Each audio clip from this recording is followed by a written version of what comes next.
MBTI, is it real or not real? In my opinion, it's like MBTI is a construct to describe something similar to numbers. Are numbers real? Numbers are not real. They're just a construct used to describe certain parameters, right? Same with Hmm. MBTI. So, do I think personality types are real? They're only as real as whatever it describes. So, if you're saying that MBTI is describing a pattern of actions, then I could agree with that because let's say you meet a certain person who tends to act in a way. So, for example, people who operate off their own framework and logic, you could say, okay, that's a TI user. I can't argue that because there's a pattern of action there. You're just Hmm. describing a pattern. You know what I mean? Hmm.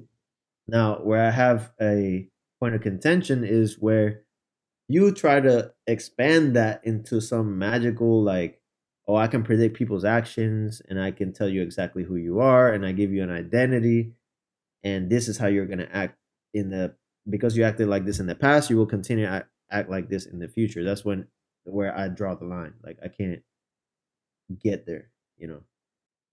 Okay, so what I'll say is I think MBTI is not correctly used.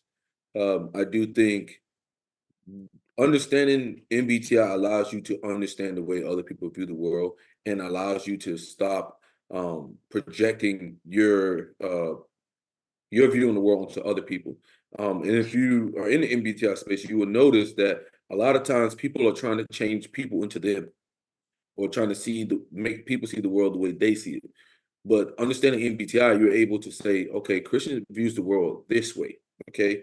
Um, so let me now I can have a little bit more understanding of where Christian's coming from or where he's seeing this. It's not like Christian's a TI type, so he's always gonna do this. There's eight functions in the play and they all work through. So the predictiveness, I wouldn't say so much, but you can kind of understand why or where they're coming from. Let me ask you this. Why do you think this is something that I've always kind of like wondered and kind of struggled with when it comes to MBTI? Why do people get so mad when someone else gives them a different type than they thought they were?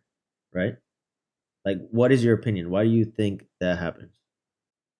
um, because it depends on the personality type. Because a lot of people, like let's say for instance, if someone types you TI trickster, which means like you are unaware of logic, people generally don't like that because that's basically calling someone stupid. Hmm. So if you basically like, oh, bro, you're ESFP, they're gonna be like, no, because basically you're calling me stupid, and Mm. no one wants to be stupid. Like that. Like regardless of what people see, um, based off personality types, there's an invisible tier list, Okay, whether people see it or not, but right? but And people want to be a part of a tier list do you see that why do you see why they react that way, or do you understand? Because my that's what I'm telling you be, because mm, naturally said, a lot of people have like there's a tier list. Like regardless of what people said, there is a tier list. Like um if there was a school, hypothetically, and they did like a little Harry Potter thing, and like you sat in the hat, told you your personality type, people would be like, "Oh my God, I can't believe! Oh, you're an INFJ. You're gonna be so successful. You're gonna be great. Blah blah blah." And then the hat spit out ISFP. Oh, you're gonna be regular. but the That's thing one is of the like big things. but in my opinion, the reason they react that way is because you are trying to establish an identity for them that they don't agree with. And the thing is, like, it's like I said in the other video, I don't know if we're gonna use it, but when you establish an identity for yourself, you start to express it in real life. Right? And that happens to everyone, no matter if you believe in MBTI or not, right? Hmm. The identity source that you have, whether it be external or internal, is going to tell you how you're going to express yourself in the real world. So when you, as an authority figure, come to somebody and say, hey, you have TI trickster, meaning like you don't understand logic, they can't accept that identity for themselves because it's going to lead them on a path that ends up being worse for them. So, like, if I had Ti Trickster, let's say, right? Why would I accept that as an identity? Why?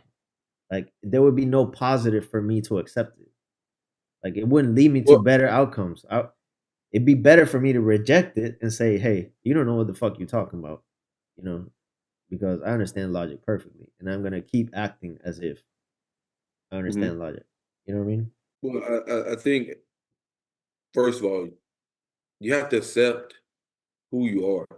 Okay. First thing comes with acceptance. You accept who you are, right? Just like my buddy the other day, he got fired from a job, and now he is working for a dealership, right, and selling cars, right.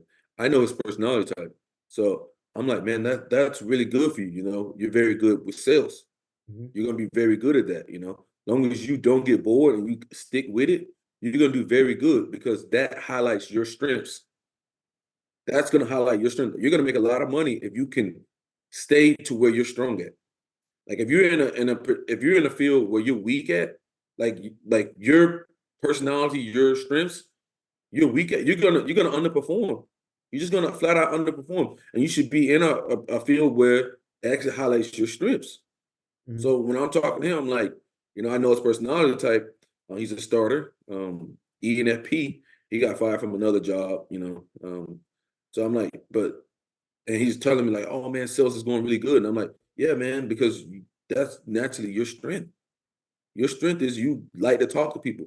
You know what people want. You know how to convince people to buy things, and you make it a win-win for them.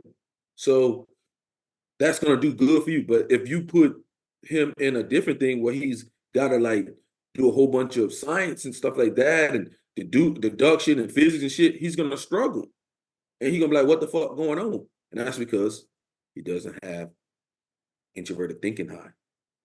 The introverted thinking and the high TETI types are going to be more in the science that just favors the strengths. Okay, but don't you think you don't necessarily need MBTI to get there to realize that you're in the wrong field or that you're weak at a certain thing?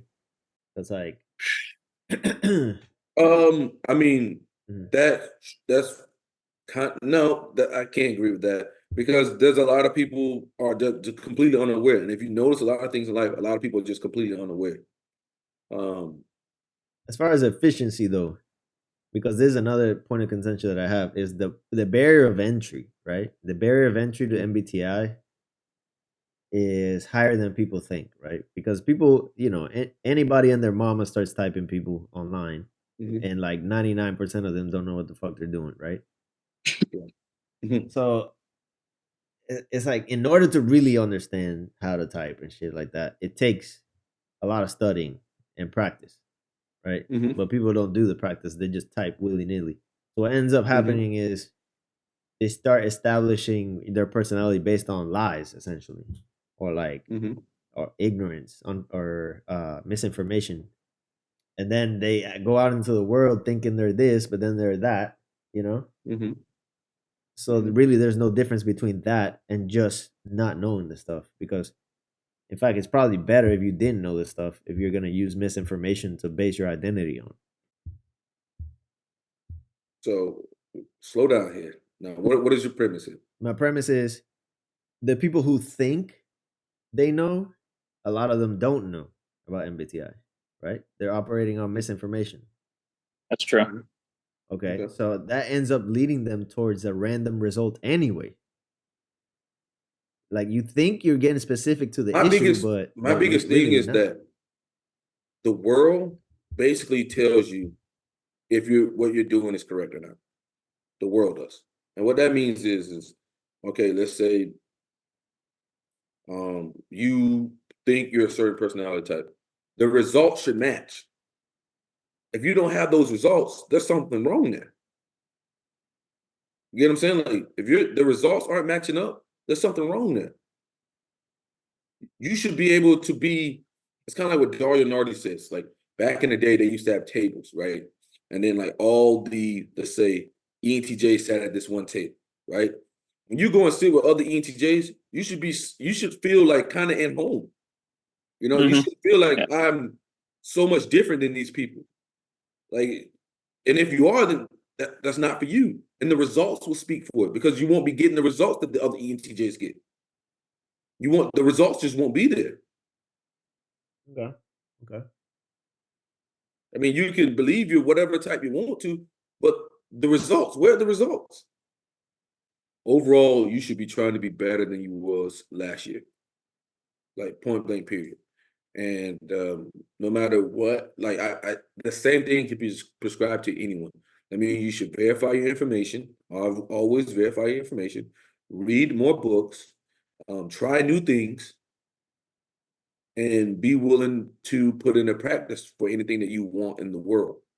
Okay.